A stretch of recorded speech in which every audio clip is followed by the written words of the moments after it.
Buonasera, buonasera a tutte e a tutti. Buonasera, un secondo solo che mi umetto, si dice. Sì. Eroi che avete resistito alla finale di Coppa dei Campioni, sbaglio, no? Stasera ci Non è gli eroi, sono loro. Allora, intanto grazie appunto a tutti loro, a tutti voi di essere qua. Grazie anche agli organizzatori di avermi invitata, di avermi coinvolta, perché devo dire che per me è veramente motivo di onore, perché la manifestazione è una manifestazione assolutamente valida e perché ho il piacere e l'onore di stare al fianco di un collega di tale levatura, tale spessore professionone. Lo conoscete appunto già tutti, è stato presentato. Allora, stasera sì, parleremo di patrimonio, dell'immenso patrimonio culturale in cui viviamo e parleremo anche di cosa facciamo o non facciamo per proteggerlo, per tutelarlo, per perpetuarlo. E lo facciamo appunto con un collega che tra tante altre inchieste, tra le altre tante materie di cui si è occupato anche di questo, continua a farlo e quindi ha investito tempo, passione, energie e lo faremo seguendo il fil rouge, diciamo così, di uno dei suoi ultimi reportage che si intitola appunto Capitale Naturale. Ma visto che è arrivato poco fa, un paio di ore fa, e domani mattina è costretto a ripartire proprio perché sta montando le prossime puntate, volevo rubare 2 minuti, ma proprio 2, perché non sono tra l'altro un'addetta ai lavori e quindi non vorrei scivolare in strafalcioni, ma per presentare al nostro ospite il nostro capitale naturale, quello del Friuli Venezia Giulia, una cartolina così, se volete, molto divulgativa, e di quello che è il piccolo compendio dell'universo, come fu definito da Ippolito Nievo, che è scrittore che fu qui, che abitò in Friuli, passò anni dell'infanzia, tra Udine e Colloredo di Montalbano. E il compendio, il piccolo compendio perché è piccola, ma si estende dai monti alla montagna, dai monti al mare. Questo piccolo compendio mi viene suggerito, visto che lo sguardo in questo momento ci è negato, e viene suggerito per esempio dal piano paesaggistico regionale che è stato da poco adottato, certo in mezzo alle ovvie, tutta una serie di contestazioni, ovvie, scontate nella dialettica politica, ma anche se vogliamo legittime, no? Da parte degli amministratori che hanno cercato di rappresentare le esigenze del proprio territorio. E considerato che non è questa la sede per esprimere valutazioni, io non ho la competenza per esprimere valutazioni sul piano paesaggistico, quello che rilevo dalle migliaia di pagine del piano e tutti quanti gli allegati è proprio questa straordinaria varietà e ricchezza che il nostro territorio offre, e a livello paesaggistico e a livello ambientale. Tanto per dirne, visto che parlavamo di cartoline, tanto per dire dei siti patrimonio mondiale dell'UNESCO. Qualche mese fa, l'estate scorsa, abbiamo avuto il piacere di essere premiati, insomma di essere promossi con Palmanova la città stellata, Palmanova e con le sue opere di difesa veneziane del XVI e XVII secolo, ma come non ricordare, forse conoscerai Cividale, del nostro gioiellino del Longobardo, Aquileia, Colonia e avamposto militare romano, e Palù di Livenza, che invece pensa è un sito, è un insediamento in terra umida risalente al tardo neolitico. Quindi insomma di cose ne abbiamo, e secondo me, visto che ho cercato un po' di prepararmi in vista di questo incontro, adesso l'argomento trattato, secondo me se volessimo, una persona che viene qua vuole andare a visitare qualcosa in 2 o 3 giorni, trova un'ottima guida nel sito internet della Soprintendenza dei Beni Culturali, perché paesaggio implica un concetto relazionale, no, col territorio, e io stessa sono andata un po' a navigare, per esempio penso al Cammino delle Piedi, che è un po' una riproduzione del Cammino di Santiago, cioè una riproduzione a casa nostra, in carne, del Cammino di Santiago, ma perché abbiamo, per esempio, forse non lo sappiamo noi stessi, per questo lo sto anche dicendo, sto illustrando questa cartolina, abbiamo siti fortificati, abbiamo esempi di archeologia industriale, il Porto Vecchio di Trieste, Tor Viscosa, che è una città fondata ai tempi del fascismo, del ventennio fascista. E poi c'è l'aspetto ambientale, che ci avviciniamo. C'è l'aspetto ambientale nel quale non mi addentro, ma che, come dicevo, ben rappresentato guardando questa cartolina, abbiamo le Alpi, i Perticaniche, le Alpi-Giuni, quindi con tutti i problemi che questo può determinare. L'ultima relazione dell'ARPA del Friuli Venezia Giulia, che ho sfogliato appunto in vista, mi ha segnalato un dato che conosciamo forse tutti, che è uno dei problemi della nostra regione da questo punto di vista, è quello di natura idrogeologica. È una regione dove le precipitazioni sono state abbastanza elevate, frequenti, e quindi un territorio soggetto a fenomeni di dissesto idrogeologico e di rischio ad alto rischio sismico. E quindi, e poi ti passo la parola, perché è quasi un omaggio, secondo me, ricordarli, come non ricordare il rischio sismico 1976, la tragedia del terremoto, e ancora prima 1963, il disastro del Vajont del 2021. Ecco. E come non ricordare anche, visto che ne abbiamo accennato prima anche quando parlavamo anche con gli altri ospiti, la forza, la capacità di reazione straordinaria dei nostri uomini, quindi la protezione civile, quindi questo modello di ricostruzione esportato e tuttora riprodotto in tutta Italia. Questo appunto è il nostro territorio, senza addentrarci in tutte quante le problematiche. Dicevamo della puntata, di questa bellissima puntata che in settembre hai trasmesso, il settembre dell'anno scorso, è dedicata appunto al capitale naturale italiano, con tutta una serie di viaggi. Beh, come fai tu quando vai e incontri le persone, ti fai raccontare le cose. Partiremo proprio dal titolo, perché quello ha un qualcosa di specifico anche il titolo, capitale naturale. Perché questo titolo? Che cosa rappresenta? All'inizio non era infatti così, ecco. Avevo pensato all'inizio, quando abbiamo cominciato a pensare a questa puntata, intanto buonasera di nuovo a tutte e a tutti. Sì, domani parto per le riprese in Calabria, stiamo preparando le puntate che andranno in onda dal 3 settembre e in queste puntate ci saranno almeno 2 puntate che saranno una declinazione di quella puntata di cui ci sta parlando Luana, quella del capitale naturale. Una tutta dedicata all'acqua in Italia e alla dispersione idrica, e l'altra invece dedicata all'Artico, che è diventato un po' il centro del pianeta. In Artico noi abbiamo un certo numero di scienziati del CNR che ci lavorano, è il posto da dove si vedrà il futuro del mondo, e quindi ho mandato uno dei miei inviati, Alessandro Macero, uno dei più bravi, a passare 20 giorni con questi scienziati, e sarà un racconto veramente emozionante. All'inizio pensavo di fare una puntata dedicata ai parchi, l'Italia dei parchi si chiamava la puntata. Poi abbiamo cominciato a studiare, lo facciamo sempre noi a presa diretta, e man mano che si apriva questo dossier della difesa o difesa da una parte o implementazione delle risorse che stavano dentro questi parchi, no? Quindi fauna, flora, acqua, boschi, cielo, aria pura, abbiamo cominciato a incrociare la produzione scientifica su questo argomento, no? E sono ormai quasi 10 anni che le persone che si occupano degli ecosistemi mondiali hanno utilizzato questo termine. Non solo un patrimonio naturale come qualcosa che, come senso comune, immaginiamo già positivo per il fatto che esiste, no? Noi non potremmo neanche immaginare la nostra vita senza il verde dei prati, senza gli alberi, senza i fiumi. Anche quando viviamo nelle grandi città, come io che vivo a Roma, no? E quindi non ho un rapporto diretto, chilometro zero, con boschi e prati e fiumi, però poi all'interno delle città ricostruiamo, ci sono i simulacri di questa presenza che altrimenti ci renderebbe dei pazzi. Ecco, cioè, vivere in una città piena di cemento dove non c'è neanche un albero è qualcosa che ti disturba psichiatricamente, perché ti toglie dal contesto naturale nel quale noi ci siamo evoluti.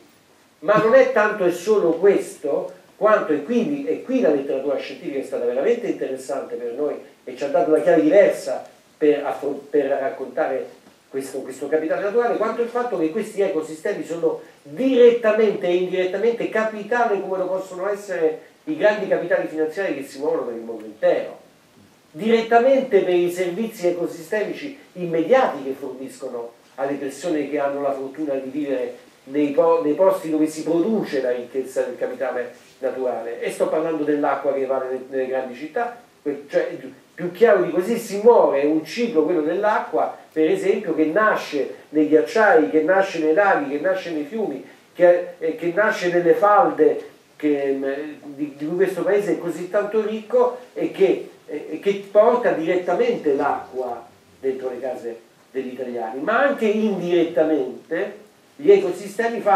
forniscono dei servizi a medio e a lungo termine, sia quelli diretti che quelli indiretti costano un sacco di soldi. Se non ci fosse l'acqua sarebbe una tragedia, questo paese tornerebbe diciamo, a prima della rivoluzione industriale, ci sarebbe un crollo dell'economia. Se diciamo, la risorsa acqua è a rischio perché diciamo, i luoghi dove il sistema paese produce l'acqua vengono attaccati dalla speculazione edilizia, dagli avvelenamenti, attaccati dal progressivo aumento della temperatura del pianeta che sta facendo ridurre velocemente la grandezza dei ghiacciai, con delle conseguenze, per esempio, che abbiamo raccontato in quella puntata, che io neanche conoscevo e che proprio ho trovato in questi studi scientifici che parlano di capitale naturale. Cosa abbiamo scoperto? Abbiamo fatto vedere ai nostri telespettatori che più della metà dell'acqua che il sistema Italia produce, il grande ecosistema Italia produce, sta nei ghiacciai.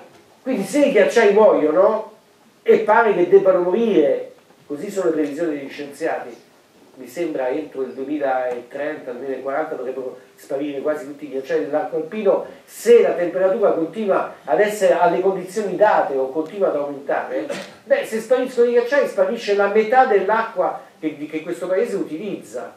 Non solo, spariscono i fiumi così come noi li immaginiamo, non ci saranno più i fiumi, ci saranno dei torrenti, perché diciamo il servizio pazzesco che i ghiacciai come ecosistema forniscono al paese Italia, cioè quello di dare l'acqua quando l'acqua non c'è e quindi di alimentare in continuità fiumi, laghi, che poi alla fine sono l'acqua che ci fanno vivere, che ci consente di fare l'agricoltura, che ci consente di bere e di lavarci, e beh, questa roba qui diciamo sparirebbe. Quindi cosa dicono gli scienziati che hanno diciamo, usato questo termine del capitale naturale? Così come gli investimenti che noi facciamo in banca, no? Quelli a lungo termine, che non dobbiamo intaccare perché sono la nostra riserva, noi non dobbiamo intaccare, dobbiamo fare in modo di non violare e intaccare il capitale umano, perché altrimenti tra 20-30 anni quella roba lì tu non ce l'hai più e si trasforma in costi che sono centuplicati rispetto alla piccola gestione che possiamo fare, per esempio per fare in modo che i parchi non vengano intaccati, per fare in modo che i parchi aumentino, no? Piuttosto che si riducano, e soprattutto per fare in modo che la battaglia tra montagna e pianura non la vinca la pianura, ma alla fine la vinca la montagna. È un paradosso pazzesco, però se tu segui diciamo, la dottrina di questi scienziati ti rendi conto che, vi farò un esempio straordinario, straniero, sul quale stiamo andando, tra una settimana la mia inviata partirà per quel posto che adesso vi racconto. Praticamente la vera ricchezza non sta nella pianura padana, dove si produce la ricchezza, quella che alimenta il PIL, dove ci sono le industrie metalmeccaniche. I paesi, la vera ricchezza sta nella Italia centrale, nelle montagne, perché le cose che adesso noi consideriamo di così poco valore, perché sappiamo che l'acqua ci arriva continuamente, in caso di mancanza d'acqua varranno di più, sono i posti del futuro, sono i posti che ci manterranno la nostra sopravvivenza. Oggi una bottiglia di acqua, un litro di acqua minerale nella stazione spaziale orbitante intorno alla Terra costa 6.700 euro, perché bisogna portarla fino a lassù. Tant'è vero che nella stazione spaziale si ricicla anche l'umidità, persino la pipì degli astronauti, cioè si fa quello che molte innovazioni sull'acqua che racconteremo dovranno fare. Vi volevo fare questo esempio paradossale che vi interesserà molto. Il Sudafrica è il paese che è più ricco del mondo perché produce oro, che è il metallo più prezioso del mondo. Bene, a Cape Town la cosa più preziosa del mondo è diventata l'acqua, perché sono 3 anni che non piove, le dighe sono praticamente azzerate, e hanno spostato di un anno, aspettandosi un po' di piogge per questa stagione, diciamo la dichiarazione di fallimento della città. Hanno imposto ai cittadini di Cape Town 50 litri di acqua al giorno, noi li consumiamo con 2 sciappi del water o con una doccia, quindi pensate che cosa significa vivere con 50, e si stanno organizzando per la tragedia, quindi stanno spendendo un sacco di soldi per fare dei desalinizzatori. C'è un progetto avveniristico che è stato quasi approvato dal comune, prenderanno un pezzo di iceberg, lo trascineranno con delle navi, prima lo copriranno questo pezzo di iceberg con un tessuto per evitare che si sciolga subito, lo porteranno davanti al porto di Cape Town e con questo pezzo di ghiaccio andranno avanti per un anno. Ecco che cosa vuol dire quando l'acqua non c'è più, non c'è oro che tenga, no? Diventa veramente motivo di arretramento economico, culturale, con tutto in contemporanea. Ed ecco perché questo capitale naturale è così importante, vale così tanto, il soldi. Grazie, come aver assistito ad una puntata, per esempio. Comunque, quando durante la puntata, appunto, uno degli scienziati che ha intervistato ha cercato di darti la misura il peso economico dell'ecosistema, dell'ambiente, ha portato un esempio apparentemente banale, che è quello delle api. Allora, tu devi sapere che, per esempio, per caso vuole che in questi mesi, in Friuli-Venezia Giulia, ci sia proprio partita dalla Procura di Udine un'inchiesta sulla moria di api, su questa insolita, ma molto diffusa non soltanto da noi, in altre regioni italiane, anche in altre parti del mondo, moria improvvisa di api. E sono state fatte delle indagini e poi pare che sia riconducibile, anzi è stato accertato dagli esami di laboratorio, che sia riconducibile agli insetticidi che vengono adoperati per la concia del mais, e quindi si sta ipotizzando un disastro ambientale e quindi sono stati bloccati, posti sotto sequestro quelle culture e via dicendo. Ecco, di casi così purtroppo probabilmente ne avrai incontrati diversi studiando la materia. Sì. Ecco.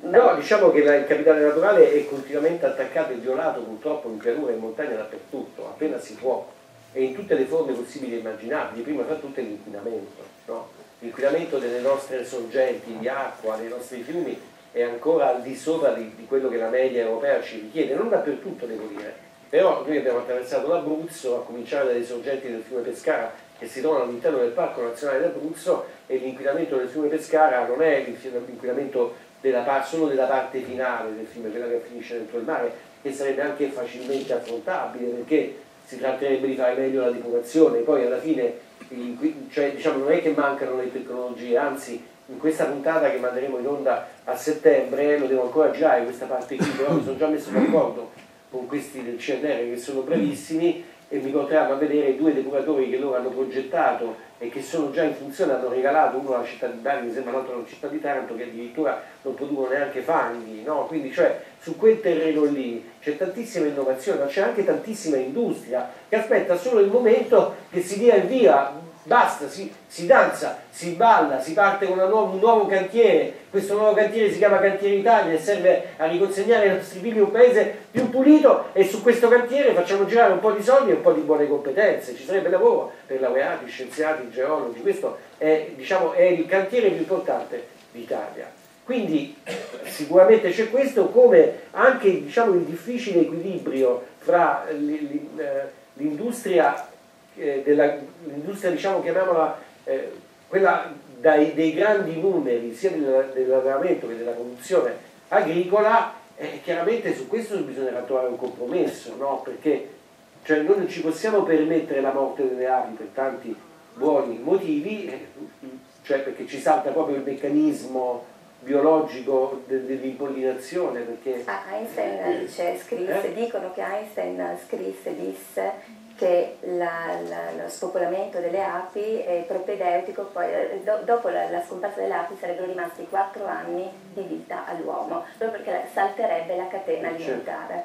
Quindi non ce lo possiamo permettere, quindi forse ci possiamo permettere di cambiare modo di fare agricoltura o di riconvertire questo mais che tra l'altro ha pochissimo valore, perché il mais italiano compete con quello OGM che viene comprato un po' da tutti, che è di migliore qualità, non ha questi problemi che c'ha il nostro viene attaccato da dei batteri, quindi alla fine viene venduto a 4 soldi, e per produrre questo mais noi facciamo, che tra l'altro è una coltura idrovora dal punto di vista dell'utilizzo dell'acqua, consumiamo un sacco di acqua, consumiamo un sacco di fertilizzanti e di pesticidi. Gli scienziati hanno calcolato, per dirimere queste questioni, sai che cosa ci vorrebbe?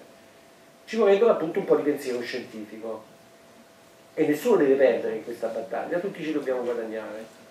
Siccome si può calcolare il chilo consumo, diciamo, di qualsiasi attività produttiva, cioè noi sappiamo quanto CO2 per esempio produce quella bistecca che ci mangiamo, sappiamo quanta energia è stata utilizzata per produrla, quanta acqua ha bevuto quella mucca per fare quei 300 grammi di...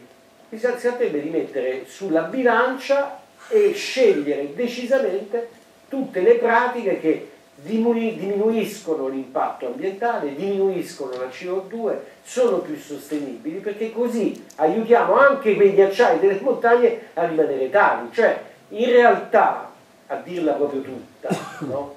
Il ministero più importante in Italia dovrebbe essere proprio il Ministero dell'Ambiente, non il Ministero dell'Economia e delle Finanze o dello Sviluppo Produttivo. Perché dico questo? Perché l'anima, diciamo, di difesa del capitale naturale e implementazione del capitale naturale dovrebbe, diciamo, attraversare tutte le altre politiche. Cioè, a dire, se io devo fare una scelta come Ministero dell'Economia, non posso fare una scelta che non sia sostenibile, perché uno sviluppo non sostenibile, abbiamo capito che non è sviluppo, è finto sviluppo. Sul momento ti dà qualcosa, ma ti produce poi dei danni che sono irrecuperabili anche dal punto di vista economico, no? E quindi ci vorrebbe appunto che la politica ambientalista uscisse dal ghetto dove è stata un po' relegata. Devo dire, molto meglio in questi ultimi anni che prima. Prima era solo una questione di ambientalisti, adesso un po' tutti. Sarà per il fatto che ognuno di noi è stato chiamato negli ultimi anni a fare qualche scelta, no? A piantare un albero, a fare una raccolta differenziata, a occuparsi concretamente di quello che succede davanti al giardino di casa propria, per cui si è creata una consapevolezza su questi argomenti che è abbastanza trasversale, che diciamo se ne frega del dibattito politico dei partiti, e questa è una buona e ottima cosa. Io lo sento anche perché noi facciamo tante trasmissioni su questo argomento e sono quelle che hanno sempre più successo, no? Perché toccava vicino alla gente. A questo proposito, visto che hai toccato il tema dell'ecosostenibilità, gli ambientalisti sì, ma anche gli scienziati, tu hai intervistato un personaggio che ha sfiorato il Nobel l'anno scorso, 2 anni fa, questo professor Vincenzo il professor Vincenzo Balzani, e che appunto ha fatto una battaglia contro i combustibili fossili e a favore delle energie rinnovabili. Sì. Lui ha anche messo in piedi un comitato, diciamo, di scienziati per il paese, per l'Energia Italia, per l'Italia mi sembra che si chiama così, sono una ventina di scienziati di varie università dell'Emilia Romagna che pungolano continuamente il governo e dovranno adesso pungolare il nuovo governo se si farà, proprio su questa questione qui. La loro fissa è questa: loro dicono, noi è stato dimostrato che noi possiamo uscire dal fossile, anche dal metano, se piano piano, ma neanche troppo piano, se facciamo una cosa, se incentiviamo solo le energie rinnovabili, e ormai il rapporto, diciamo, di scambio che ci diceva Balzani tra l'energia che prendiamo dal sole e quella che riusciamo a produrre è altissimo, non so, il 16% sui pannelli solari, per cui non avremo possibilità. Si tratta semplicemente di costruire dei posti per storare l'energia, di rimanginare un po' le reti, ma su questo c'è tanta innovazione. Per esempio ci sono molti che sostengono, così come per la rete idrica, che si dovrebbe fare la rivoluzione anche per la rete elettrica, cioè immaginare non un grande produttore di energia che poi trasporta via via questa prima grande arteria di energia che poi si allarga e finisce finalmente a casa tua perché intanto c'è una grande dispersione, no? E poi perché impedisce al singolo condominio, al singolo paese, alla singola casa in campagna di produrre la propria energia. Ci sono paesi che lavorano su questo doppio sistema, no? Grande rete a cui si aggiunge la rete che aumenta, è un po' come succede quando non so, alcuni paesi che ho fatto vedere a Riace decidono di staccarsi dal grande acquedotto, no, regionale, perché hanno trovato la loro fonte d'acqua, la considerano più buona e soprattutto non la disperdono quell'acqua, perché poi il problema, il paradosso è che noi abbiamo tanta acqua, quest'acqua è un incubo perché fa alluvioni, fa crollare paesi, valli e montagne, mentre invece poi a un certo punto quest'acqua ci manca d'estate, no? Quindi si tratterebbe di trovare il modo di non disperderla, magari dentro quest'acqua che si disperde passa anche il grande adduttore d'acqua che viene dalle montagne, no? Quindi su questo c'è tantissima innovazione, loro dicono, però bisogna decidere, non si può fare l'uno o l'altro, cioè non si può ancora immaginare. Infatti hanno detto che il governo Renzi era un governo fossile, cioè sono scienziati senza peli sulla lingua, sono divertenti anche per questo, non sono schierati politicamente, ma picchiano duro, diciamo, picchiano duro sui dati. Non puoi fare il petrolio, incentivare il petrolio e contemporaneamente dire che devi uscire, che entro il 2030 farai il 40% o il 50% di fabbisogno elettrico con le rinnovabili, devi decisamente puntare su quello. E la seconda cosa però che aggiungono questo gruppo di scienziati è che tutto questo ha cioè non bisogna immaginare le rinnovabili così come abbiamo sempre noi avuto il rapporto con l'energia, cioè noi siamo diventati un paese moderno grazie ai grandi investimenti sull'energia, qui al nord e al sud con la Cassa del Mezzogiorno. Noi siamo un paese moderno perché sul fiume Adda l'Enel ci ha costruito, se andate a vederli, sono dei bellissimi, tra l'altro centrali dei primi del Novecento, con quale è stato alimentato il miracolo industriale. E il nostro rapporto con l'energia elettrica è che più ce n'è meglio è. Per cui un paese sviluppato è un paese che non ha problemi di elettricità. Se ti serve di fare una cosa, aprire la fabbrica, la puoi aprire. Se tu vuoi aggiungere un altro elettrodomestico a casa tua, lo puoi fare. Ora, questa roba qui è proprio sbagliata, dicono loro. Cioè, loro sostengono che non dobbiamo immaginare che per il fatto che questa energia la facciamo, diciamo, è più sostenibile di quell'altra, anche se c'è una quota di non sostenibilità legata al fatto che comunque devi rottamare le batterie e tutte queste cose qui, che dovremo vedere come va a finire, però anche questa non è infinita. C'è l'idea di un'economia che preda, cioè dove tu le risorse che tu utilizzi per fare queste scarpe, per fare la famosa bistecca di mucche, sono infinite, e ci porterà comunque, già noi stiamo producendo troppe materie prime rispetto a quelle che ce ne sono ancora, e quindi si deve accompagnare alla grande rivoluzione delle risorse rinnovabili anche un'economia circolare, che è un'economia che non butta, che riutilizza, che l'acqua del processo industriale che è servita appunto per fare le cose che servono lì dentro viene depurata e viene recuperata, che l'acqua dei depuratori finisce nei campi, lì dove ci stanno, perché altrimenti che la roba cerchi di recuperarla quasi tutta con la raccolta differenziata e intelligente, no? Invece se questo fa venire una sorta di... facciamo questo esempio, signori, che è bellissimo.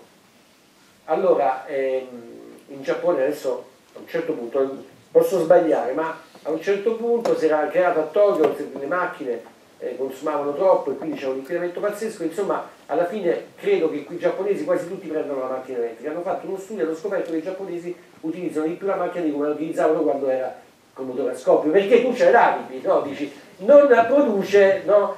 Non consuma, non inquina, quindi la utilizzo di più, e questo naturalmente provoca altri tipi di inquinamento.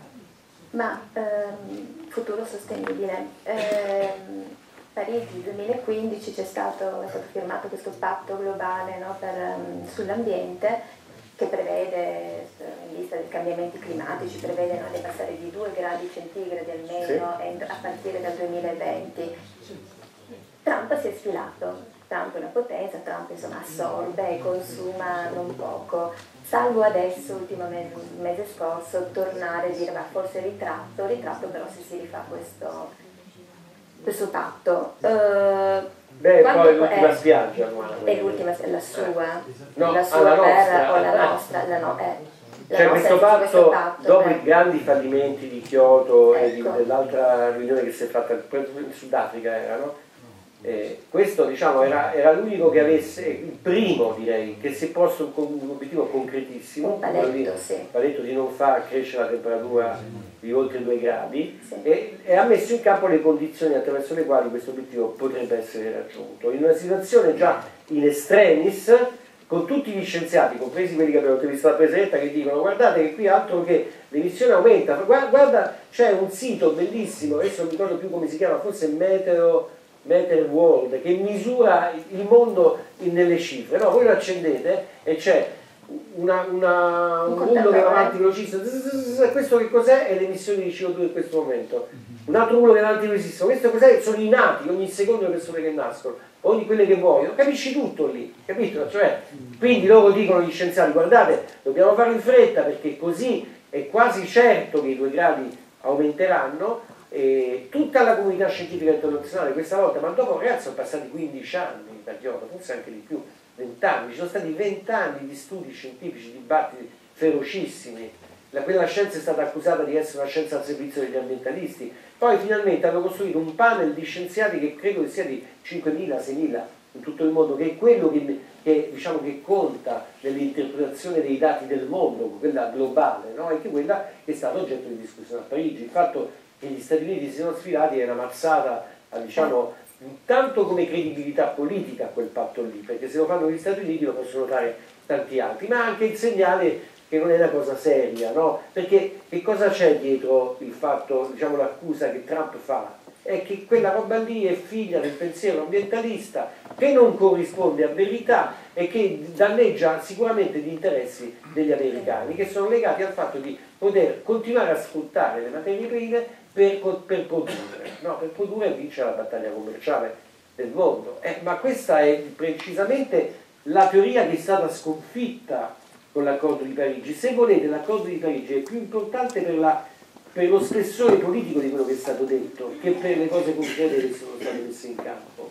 E cioè per la prima volta si è riconosciuto unanimemente che quello che dice il Papa nell'enciclica è scientificamente dimostrato ed è purtroppo qualcosa che potrà succedere con effetti catastrofici e che noi non ci possiamo più permettere di riempire di CO2 questa piccola sfera di atmosfera. Lo faremo, che succederà? Lo vedremo, no? Però tutto quello che succederà è peggio di come siamo adesso, mentre tutto quello che possiamo mettere in campo per diminuire la produzione di CO2 sono praterie, diciamo, di nuova industria, sono posti di lavoro, è una bella vita, è una bella economia, c'è l'innovazione, c'è tutto, cioè è come se noi ci avessimo davanti un paradiso da costruire nel Dorado, dobbiamo semplicemente fare più frutteti e decidiamo invece di rimanere nell'inferno, no? Dove oggi è pericoloso per la salute umana vivere nelle grandi e medie città. Roma è una città inquinata dove migliaia di persone muoiono in anticipo rispetto ai calcoli epidemiologici per colpa del traffico. Milano idem. Adesso sta uscendo la nuova mappatura che è stata fatta a Milano, a Roma e a Brescia dell'inquinante NO2, anche fortemente sponsorizzata dalla Presa Diretta, che ha fatto dei pezzi, che l'ha lanciata in diretta in studio, e noi siamo felicissimi perché è un esempio di cittadini alla riscossa, perché sono centinaia, più di 1000 i cittadini che si sono presi la provetta, l'hanno messa davanti a casa in maniera volontaria e l'hanno riconsegnata, e sarà una mappa terribile, no? Che dimostrerà che l'inquinamento, che la battaglia con le macchine è una battaglia che noi stiamo perdendo. Insomma, c'è buona politica, c'è buona economia, c'è davanti la possibilità di fare delle cose che riconsegnano un mondo più pulito e soprattutto più duraturo alle nostre nuove generazioni, e in più preveniamo un sacco di soldi che sono veramente 100 volte di più di quello che dobbiamo investire nella prevenzione in caso di disastri, in caso di alluvioni.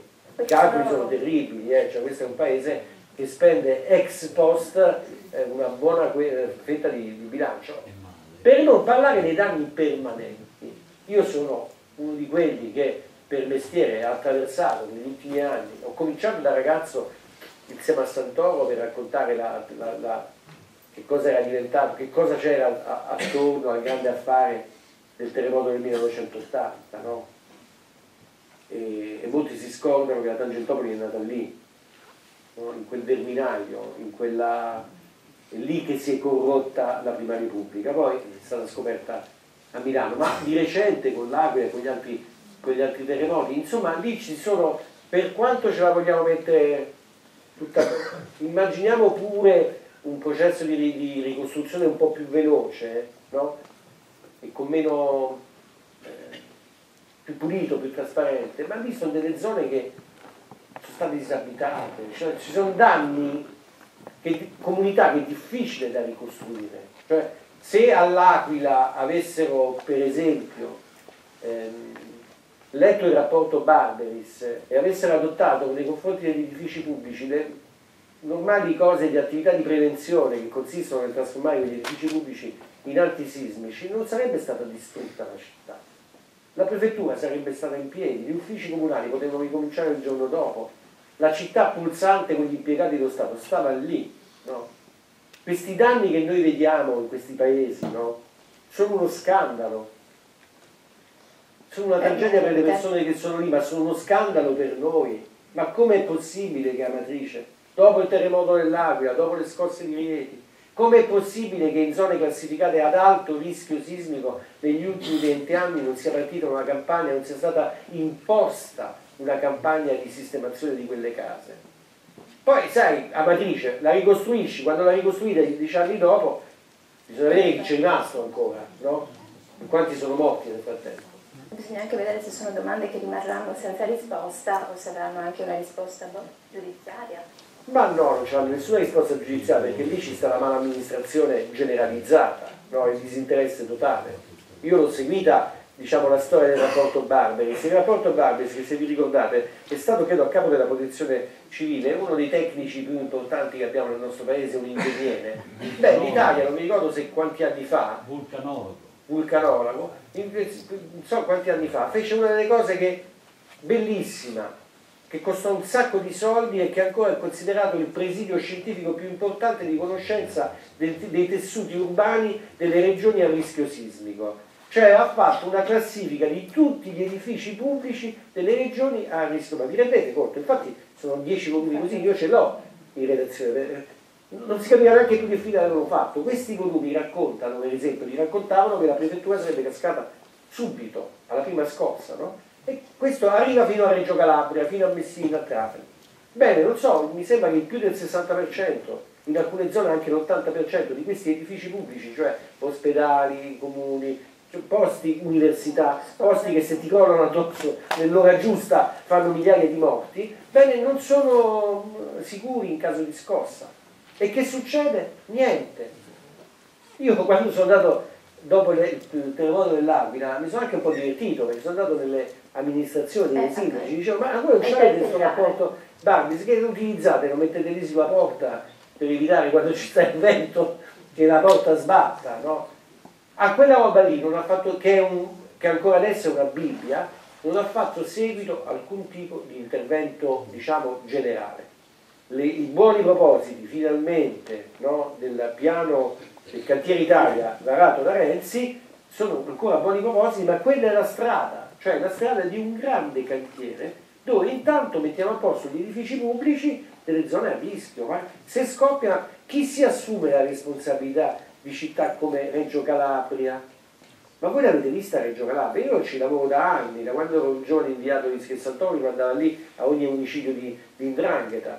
Ma è una città che non dico al 30, al 40, forse al 50% casca giù, edifici pubblici compresi, perché è stata costruita tutta abusiva, è stata condonata, perché nessuno ha controllato la staticità di quei palazzi. Cioè, e noi continuiamo, tutti si aspettano la scossa in Calabria, perché prima o poi arriverà, speriamo più poi, speriamo fra 100 anni, ma noi rischiamo fra 100 anni di avere ancora quelle case lì. Siamo già in ritardo. Siamo già in ritardo, certo, sulla scossa, dice. Sì. Vabbè, facciamo le cose. Cioè, grazie a Dio non si possa prevedere ancora. Il ritorno è già arrivato.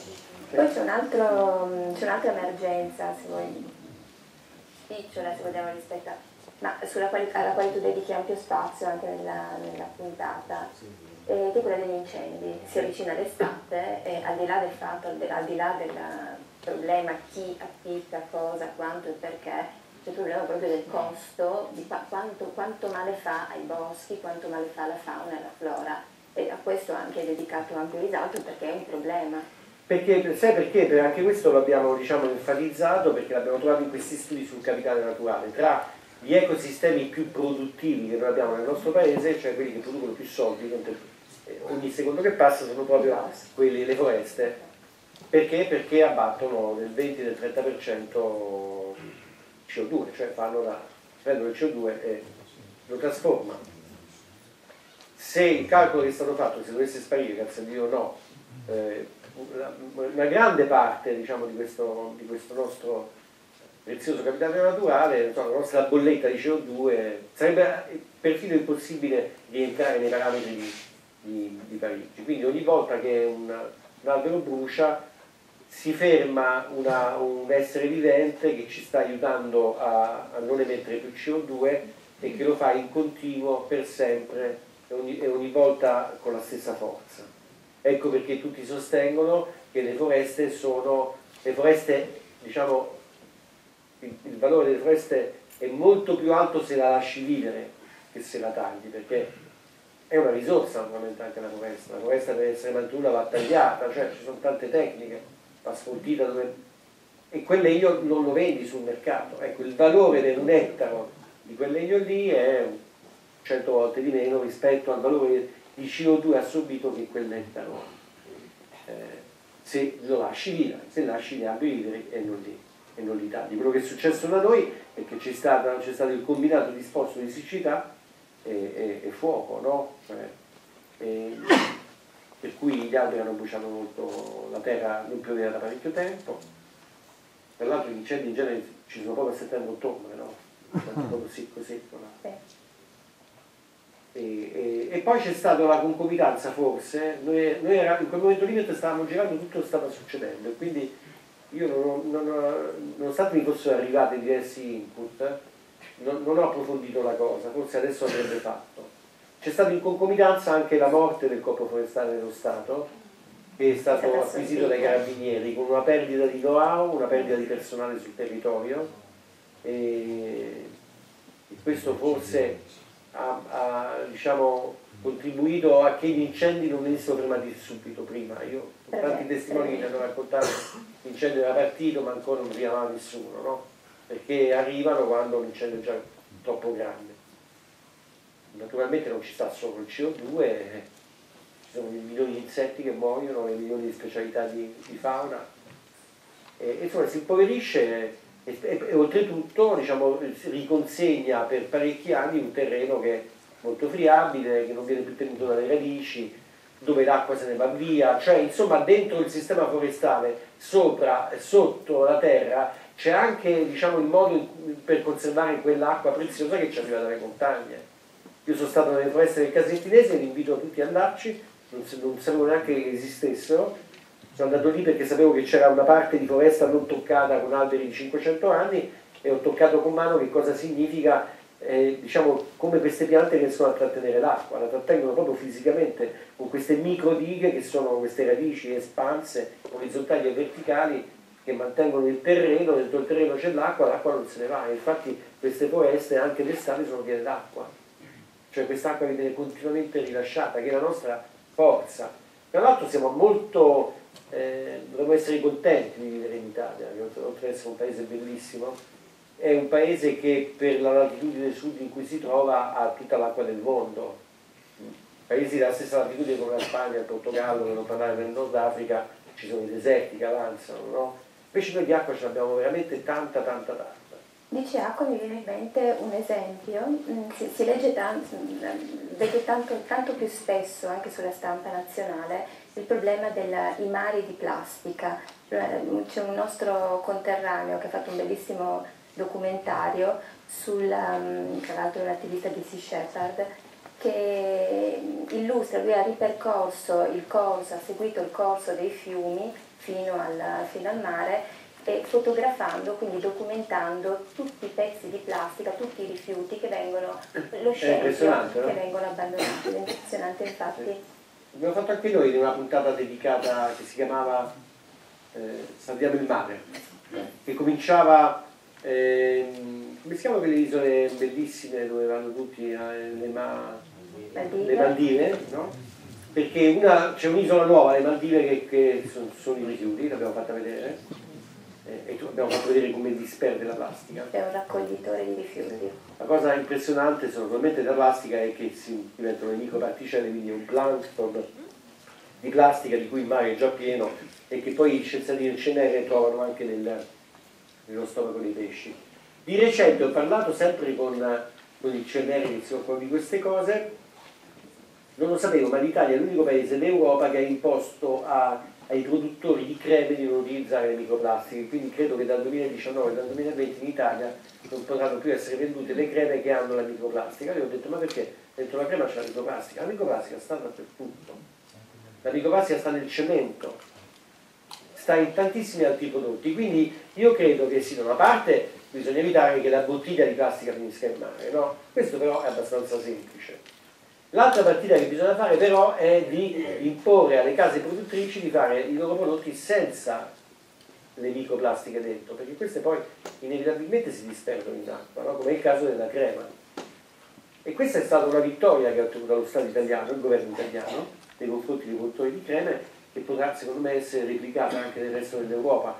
Insomma, la battaglia è dura, tu pensi di averla vinta da una parte e poi scopri che questi mettono la plastica dentro la crema, no? Lo faranno sicuramente perché gli serve. Io non demonizzo la plastica, però diciamo è chiaro che siccome ci sta uccidendo bisogna limitarne l'uso, diciamo radicalmente limitarne l'uso. C'è un altro, sempre continuando il viaggio in capitale naturale, c'è un altro aspetto che tu analizzi, anzi vai proprio sul posto, che è quello delle discariche abusive, quindi rifiuti industriali, questi cumuli di rifiuti industriali. Tu visiti un sito in particolare, ma c'è ricordi Malagrotta, si ricordano le terre del fuoco, Friuli non tanto, ma vicino Veneto al primato addirittura, sì. Come Lombardia, Brescia, nel Bresciano c'è l'ira di Dio. Poi dove ci sono i siti industriali, poi tra l'altro parla rifiuti, pensiamo alle terre del fuoco. Terre del fuoco, prima dei clan, prima del clan della Camorra c'era il cartello delle discariche formato dagli stessi industriali, gli industriali del nord, gli imprenditori del nord, che pur di liberarsi di rifiuti industriali li mandavano in qualsiasi buco ci fosse a disposizione al sud. Poi è arrivata la mafia. Sì, beh, un po' dappertutto, no? Quello che è abbastanza impressionante per me è che in questo paese c'è una legislazione ferrea, delle pratiche pazzesche che devi fare anche per... Noi paghiamo quando compriamo il frigorifero anche la sua giusta, diciamo, giusto trattamento quando sarà morto, e poi ci troviamo l'Aniene pieno di frigoriferi, no? Che è un fiume di Roma dentro la città della nostra capitale, no? Quindi chiaramente c'è un problema di controlli. Non possiamo fare a meno di usare il bastone, cioè un po' bisogna usarlo. Mi dispiace per chi poi si trova la multa, però io non ho mai visto delle società, delle comunità rispettare le regole senza che ci sia una concreta possibilità di pagare un pegno al tuo... Se io posso, diciamo, senza pagare pegno, buttare migliaia di frigoriferi sulle sponde di un fiume che attraversa la capitale della città, vuol dire che non funziona, che non ci siamo. Vi racconto una cosa che non c'entra un granché, però mi fa piacere condividerla con voi perché sono tornato la scorsa settimana, a venerdì della scorsa settimana, da un viaggio a Mechelen, che è un piccolo paese delle Fiandre che si trova a metà strada tra Bruxelles e Anversa, che è il secondo porto d'Europa. Sono andato a Mechelen perché? Perché Mechelen ha due record. Uno è la città d'Europa con più stranieri. Sono 100.000 abitanti, il 30% degli abitanti di Mechelen è figlio o proviene da famiglie di origine straniera. Sono 137 nazionalità diverse che parlano 84 lingue, tutti cittadini belgi naturalmente, del tempo, no? Però tu accendi la telecamera sulle strade, è impressionante. Tu vai nelle scuole pubbliche di Mechelen, che poi ci sono solo le pubbliche, le private non ci sono, io ho pure chiesto, ma ci sta la scuola cattolica, la scuola... no, non ci sta, no? E tu vedi che questi 1000 colori, no?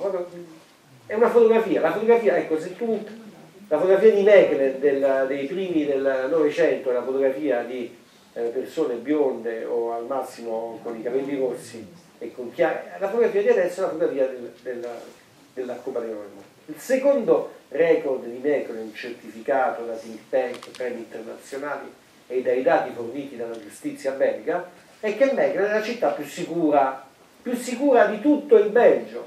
Da Mechelen a Mechelen non ci sono i quartieri dormitorio, da Mechelen non è partito nessun foreign fighters per l'ISIS, e stiamo parlando del Belgio che ha perduto migliaia di combattenti, e sappiamo come all'interno dell'Europa, tra la Francia e il Belgio, si siano create delle enclave, e una guerra che è guerra interna all'Europa, che ha poco a che fare con quello che succede in Iraq e in Siria, ma ha a che fare con diciamo, la contestazione aperta delle seconde e delle terze generazioni, cittadini francesi di USB.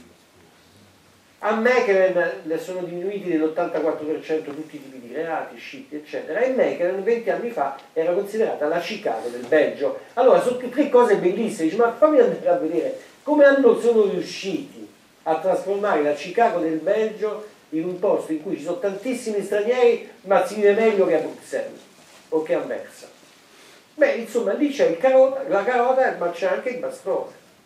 Voglio dire, cioè loro hanno messo in campo progetti di integrazione tutti da imitare, tra l'altro sono tutti molto simpatici perché sono veramente concreti, pragmatici, non so se le cose li integriamo. Non so, per esempio, quando arriva una famiglia nuova, immediatamente nel quartiere gli si affida volontariamente una famiglia tutor, che la guida nelle prime cose, che la sera ci si vedono, che vanno al teatro assieme, che vanno al cinema assieme, no? Intanto tu cominci a capire qual è la lingua di questo paese, per non parlare di tutto quello che fanno per i figli, eccetera. Però non si sono nascosti la realtà. Se c'era un degrado in quel quartiere, quel degrado va affrontato. Butti giù la casa, fai una nuova la strada, però poi impedisci a chiunque di sporcarla. In questo senso qui voglio dire che se noi non mettiamo in piedi un sistema di controllo e di punizione per i reati ambientali efficace, che non sia, diciamo, quello che producono i palazzi di ingiustizia nel nostro paese, dove questi reati non vanno mai a sentenza, siccome il gap economico tra chi viola la legge e chi invece la rispetta è enorme e ti incide sul prezzo, sulla tua attività commerciale, per cui se io riesco a buttare i prodotti della mia industria in un campo, pago niente rispetto a quello che li deve invece trattare come vanno trattati, noi non riusciremo mai a combattere questa illegalità così diffusa, piccola e grande, e te lo dimostra il fatto che succede dappertutto, dal nord fino in Sicilia. Insomma, che non puoi dire che è una pratica, dici, sai, lo fanno quelli del sud perché lì sono delinquenti. No, qui sono tutti delinquenti, molti delinquenti, e soprattutto sono impuniti. No? E questo naturalmente, come in tante altre cose, come ho fatto anche l'esempio dell'integrazione, è qualcosa che non funziona. No? Poi porta la gente a dire, vabbè, ma allora sono tutti uguali, non si risolvono i problemi, no? Però mi porti a ricordare al pubblico che è appena uscito, visto che parliamo di giustizia, che è appena uscito il tuo ultimo libro, Palazzo d'ingiustizia di Marsilio, che parla appunto anche dal di dentro, descrive dal di dentro il funzionamento in questo caso della magistratura milanese. Sì, concentrato sulla procura di Milano, sì. Che è una procura importante naturalmente perché ha esercitato il controllo di legalità con i poteri forti, a cominciare dall'inchiesta di Mani Pulite, per proseguire con tutti i processi di Berlusconi, le grandi banche, insomma l'abbiamo sempre vissuta nel nostro immaginario collettivo come una procura da difendere dagli attacchi scomposti della politica, addirittura facendoci i girotondi attorno, e li abbiamo difesi quei magistrati. E adesso però, insomma, ricostruendo la storia di un grande magistrato della procura di Milano che si chiama Alfredo Robleno, ex procuratore aggiunto, a capo del secondo dipartimento, che è quello che si deve occupare dei reati contro la pubblica amministrazione, quindi le regole, Mani Pulite, i casi di corruzione, la politica, i colletti bianchi. Lo scontro tra lui e il suo procuratore della Repubblica e l'esposto che lui ha fatto al CSM mi ha aperto un mondo che ho sentito il bisogno di raccontare al mio pubblico, di metterlo nero su bianco perché non l'aveva fatto nessuno. E insomma ho scoperto che qui l'attacco, il tentativo da parte della politica di rendere questi palazzi di giustizia inoffensivi e inefficaci quando sono loro al centro delle indagini è andato avanti nel silenzio generale, no? Mentre quando lo faceva Berlusconi tutti quanti diciamo, gridavano e scendevano persino in piazza, adesso noi accettiamo che inchieste non partano, che venga violato l'assegnazione diretta dei fascicoli, che venga messo in discussione il principio dell'obbligatorietà penale, magari di fronte a sensibilità istituzionali, e Robledo questo lo racconta per filo e per segno, con carte e documenti, insomma, che questo succeda per finire alla Procura di Milano, e allora deve succedere nelle altre procure. È sintomatico. Per questo palazzi di ingiustizia. Però parlando di ingiustizia, visto che siamo in Friuli Venezia Giulia, non so se tu te ne sia mai occupato in qualche tua puntata, e non si può non pensare a un'altra tragedia, che è quella che deriva dalla connessione tra una mancata connessione tra salute pubblica e condizioni ambientali, che sono le morti per l'amianto. Tanti ne abbiamo avuti, noi abbiamo i cantieri navali di Monfalcone, a Trieste. Siamo arrivati al processo per l'amianto intero, Q4, siamo al quater, nel quale la Regione Friuli Venezia Giulia si è appena costituita parte civile, i soldi che ha già incamerato nel terzo, poi nel secondo processo li ha investiti in opere di sensibilizzazione sulla materia, conferenze e via dicendo. Però le aule di giustizia, in questo caso qui, qualora dovessero arrivare o arrivino a delle sentenze di condanna, non bastano a sanare l'ingiustizia che un lavoratore ha subito. No, certo, però è importante che ci si arrivi, perché questo crea un precedente giudiziario e anche un confine che non va più.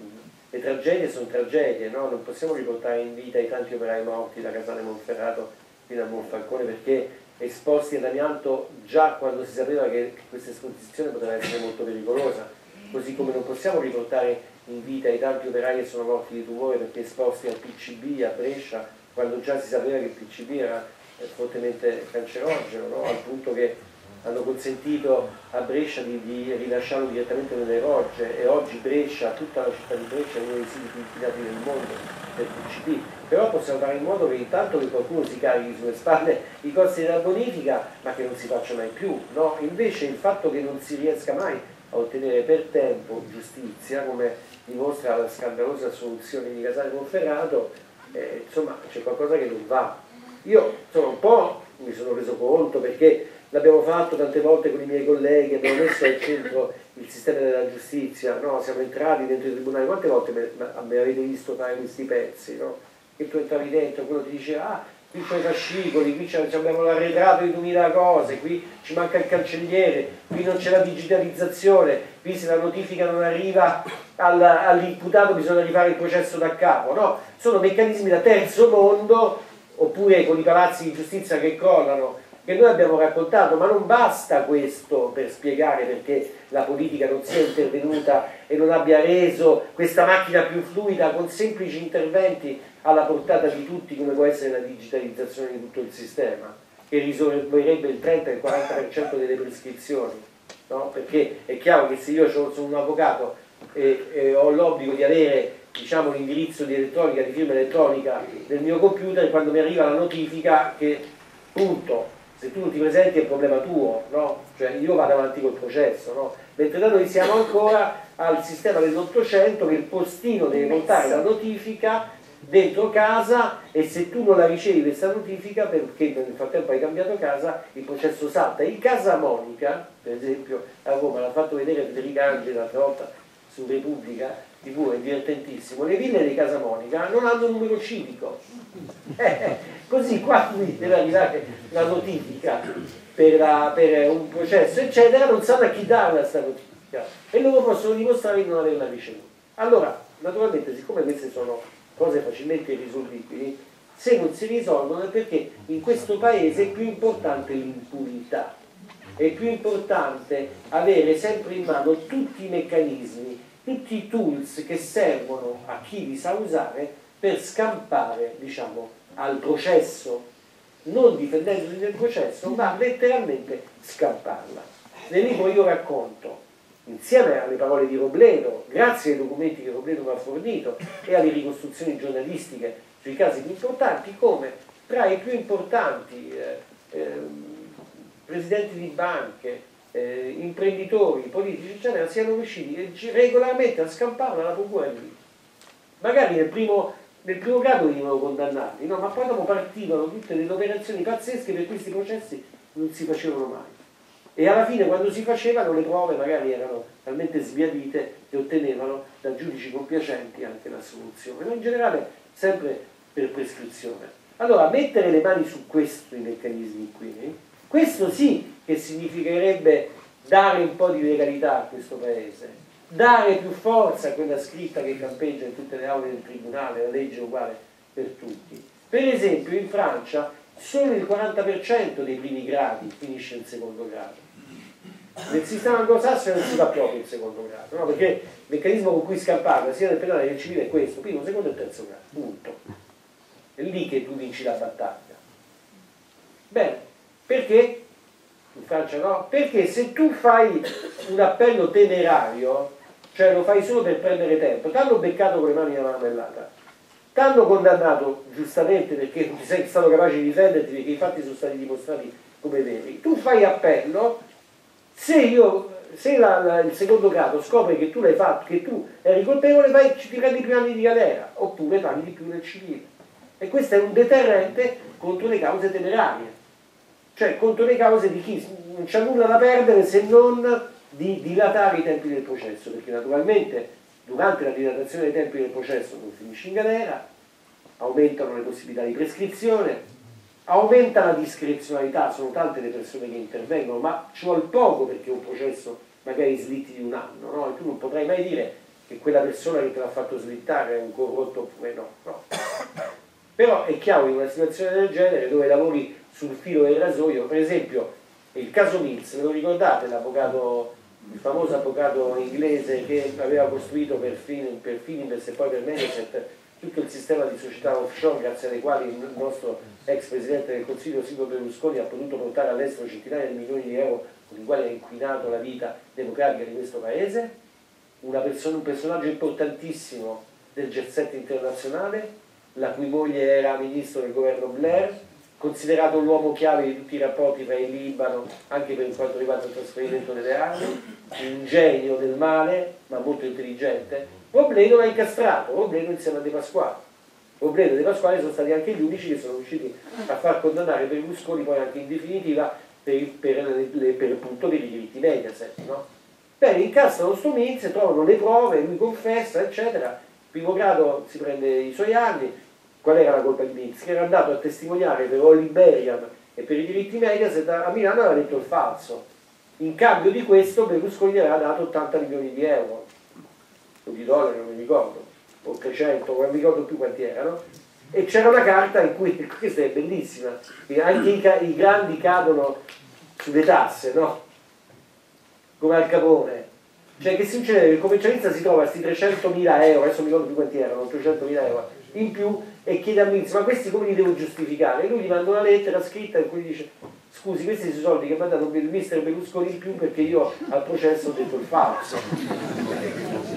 Questa carta era rimasta nello studio del commercialista quando loro erano espertissimi erogatori internazionali, quando fanno la rogatoria internazionale riescono a ottenere questa cosa, convocano Mills una domenica mattina perché non avevano, cioè ci sono tutti i retroscena che sono molto divertenti raccontati nel libro, insomma alla fine questo Mills confessa. Questo si salva solo perché grazie a uno di questi procedimenti a persona che aveva fatto legge a persona, aveva fatto Silvio Berlusconi, e persino Berlusconi non sarebbe stato condannato perché se non fosse stata inventata se vi ricordate, la sezione feriale della Cassazione, dove c'era un altro magistrato che è stato attaccato alzo zero da tutti gli organi di informazione in Mediaset, no?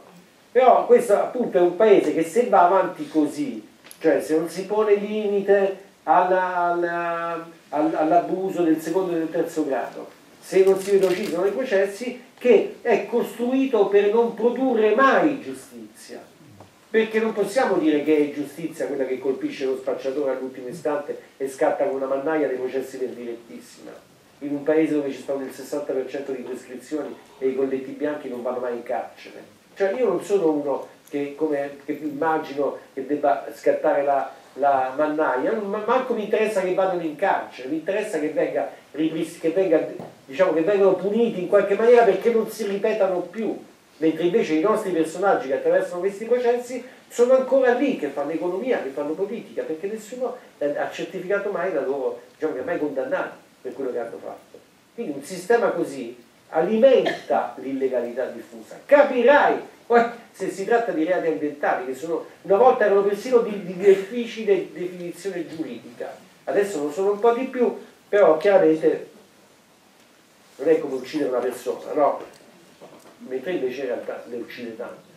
Quindi sono difficili da provare, difficili intanto da intercettare, perché quando hai buttato una cosa in un fiume, prima che la capisci, difficile risalire a chi l'ha buttata, è quasi impossibile condannare le persone che fanno queste cose.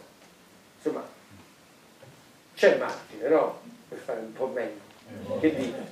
C'è però, stavate per applaudire?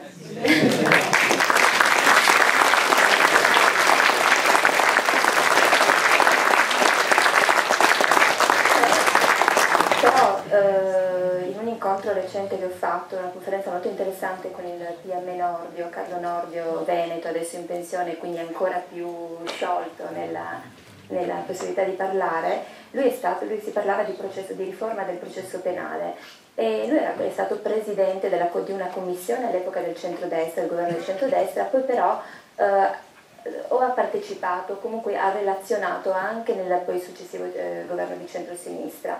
Dice, noi ricordo che avevamo lavorato per 2 anni alla Cremente e ne avevamo fatte di proposte, a mio avviso assolutamente condivisibili per snellire il processo, per tutta una serie di correttivi da portare. Bene, sono tutte quante rimaste nel cassetto. Quelle della commissione successiva sono rimaste nel cassetto e la spiegazione che lui si è data è elementare, è che il politico di facciata ti fa credere, il politico, l'amministratore di turno, che c'è la volontà di migliorare il sistema, poi in realtà, essendo scelte estremamente impopolari, ma non impopolari soltanto nei confronti della popolazione, ma anche impopolari nei confronti delle lobby, degli interessi di questa o quella categoria, rimangono, certo, quindi si lavora conviene che la giustizia non funzioni, conviene a tante persone.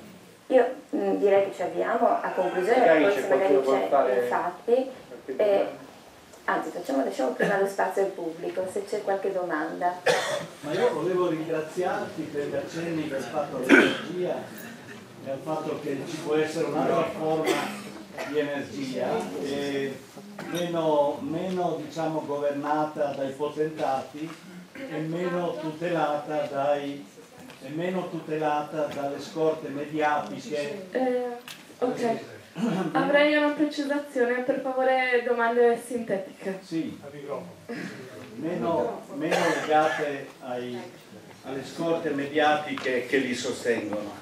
E a proposito dei terremoti, per averci lavorato direttamente, ti assicuro che cadranno soprattutto gli edifici più recenti a Reggio Calabria. In particolare quelli dell'università sostanzialmente e lì c'è una complicità assoluta, come complicità c'è stata per esempio nel terremoto dell'Emilia e nessuno racconta questo fatto, perché il terremoto dell'Emilia ha dell'incredibile, perché gli emiliani non hanno mai rubato sul cemento, avrebbero fatto le cose migliori di questo mondo se qualcuno gli dava dei criteri di progettazione adeguati per la sismicità che era ben conosciuta, perché nel 1580 ci fu un terremoto disastroso che coprì l'Emilia, lo sapevano tutti, però perché non è stato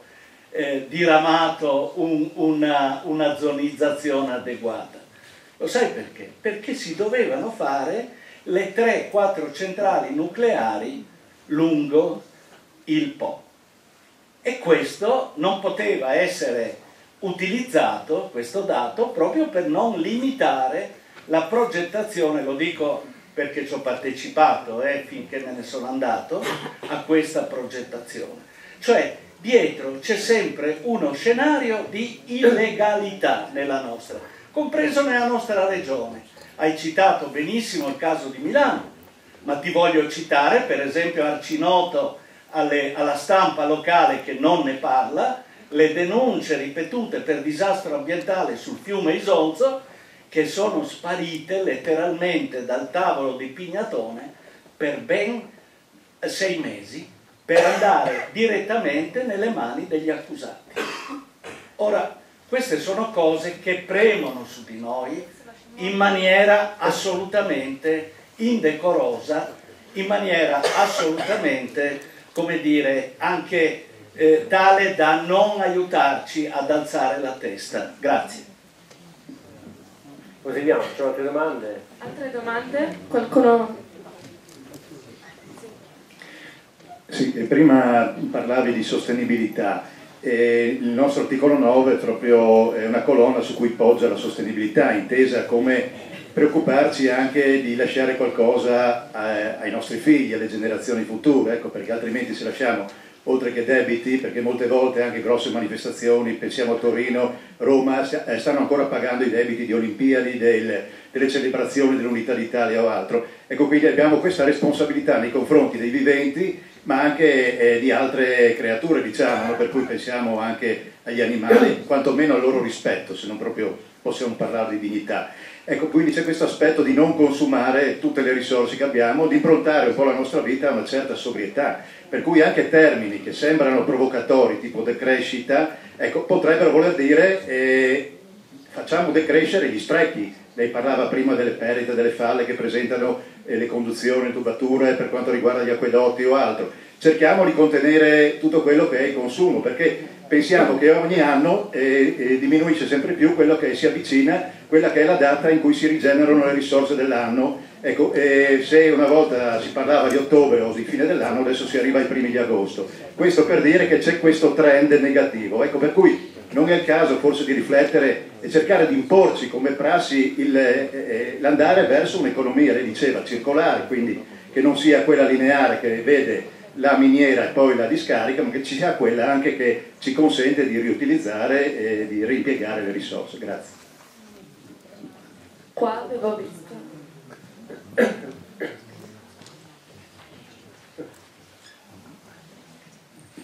Marino Vicentini, ambientalista da oltre 30 anni. Il Friuli non è una isola felice.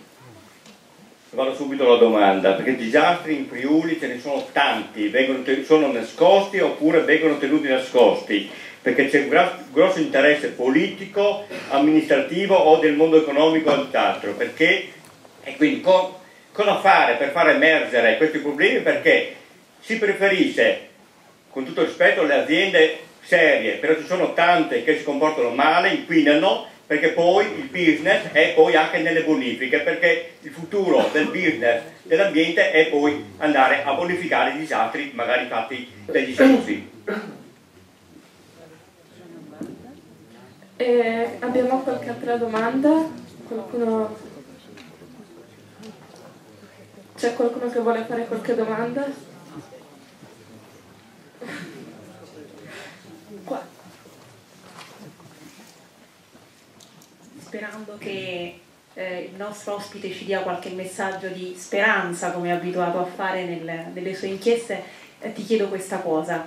Tu che hai girato tanto per l'Italia e lo fai per lavoro, quindi incontri anche tanta gente, tanti giovani e quant'altro, ci dai in qualche modo un tuo suggerimento su come anche il cittadino singolo può combattere la sua battaglia? Perché sembra sempre di sentire il cittadino medio che se la prende con qualcun altro, e la politica sono gli affari, sono i magistrati, sono, ma forse potremmo fare qualcosa anche noi. Dalla tua esperienza, che suggerimento ci dai? Grazie. Perfetto, adesso... Bene, allora, diciamo la prima, c'è poco da rispondere, aderisco al suo appello, al suo modo di intendere le cose, credo che come sempre, diciamo, fra la teoria e poi la pratica politica ci sarà sempre uno iato, è un terreno sul quale bisognerà, sono sempre fatti dei compromessi, però che si possono fare dei compromessi a rialzo.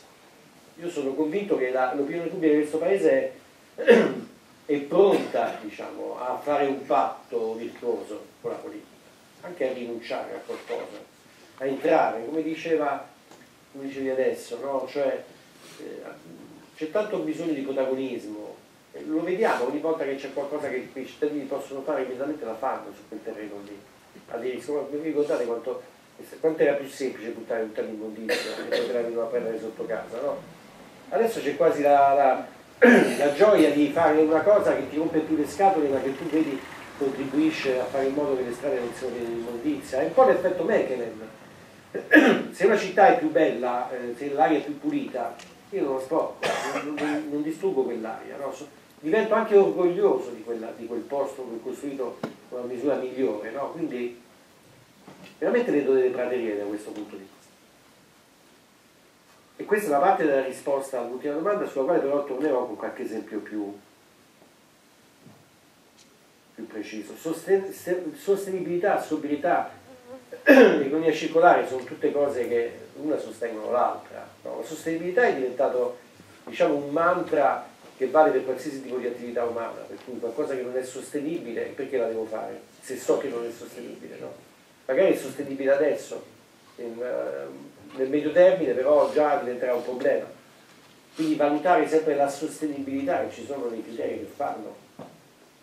Per esempio la costruzione di piste ciclabili nelle grandi città attraverso uno studio internazionale molto importante che ha fatto l'Organizzazione Mondiale della Sanità e che è stato applicato in alcune città d'Italia, per cui tu hai a disposizione un software che ti calcola a seconda di quanti chilometri di pista ciclabile tu stai facendo in più, di quanto le persone utilizzeranno di meno il sistema sanitario nazionale. È una bomba, cioè capite che introduce dei criteri, diciamo, oggettivi dell'amministrazione e trasforma le città da posti orribili in posti belli, da posti dove siamo attaccati alle macchine in posti dove la gente può andare con gli autobus a piedi o in bicicletta. Quindi cioè sono mille modi, diciamo, per pesare la sostenibilità. La circolarità, ne abbiamo parlato, non possiamo più permetterci di gettare neanche una goccia d'acqua. Abbiamo visto quest'estate che cosa è successo, nessuno se l'aspettava a quei livelli lì. Nessuno pensava che attorno a Rovigo c'erano bisognasse portare l'acqua con le autobotti, cioè in posti che noi immaginiamo che nuotino nell'acqua, anche in Calabria abbiamo portato l'acqua con le autobotti nelle grandi città. La Calabria è un paese che ha così tanta acqua, una regione che crolla ogni giorno proprio perché ce n'è troppa, no? E quindi tutto quello che ha a che fare con il riutilizzo dell'acqua, tutte le tecnologie che si possono mettere in campo, e ce ne sono tantissime. Ci sono alcuni per esempio che pensano, negli Stati Uniti l'hanno fatto e noi lo faremo vedere, che si possono fare degli invasi sotterranei dove raccogliere intanto l'acqua per evitare che evapori. Per esempio il lago di Bracciano è evaporato, oltre al fatto che la quota di acqua finiva a Roma perché l'acquedotto del Peschiera è crollato del 30% quest'estate. Oltre a quello è anche un lago molto esteso dove hanno misurato che l'evaporazione è pazzesca, no? E quindi diminuire l'evaporazione, evitare di sporcare i ghiacciai, tenerli bianchi, perché se ci arrivano le particelle dalla pianura, questi si sciolgono prima perché rifrangono con meno bene dei raggi del sole. La sobrietà è un tema più complicato da affrontare, no? Però secondo me è il figlio di tutte queste pratiche, cioè è una rivoluzione culturale che piano piano dovrà per forza arrivare. Cioè se io mi occupo con così tanta passione delle cose mie, delle cose nostre, delle cose della nostra comunità, e comincio a non comprare così tante buste di plastica, perché non sai che ci faccio con tutte queste buste di plastica. Perciò quella di cotone l'ho comprata, vale per tutto l'anno, utilizzo sempre quella.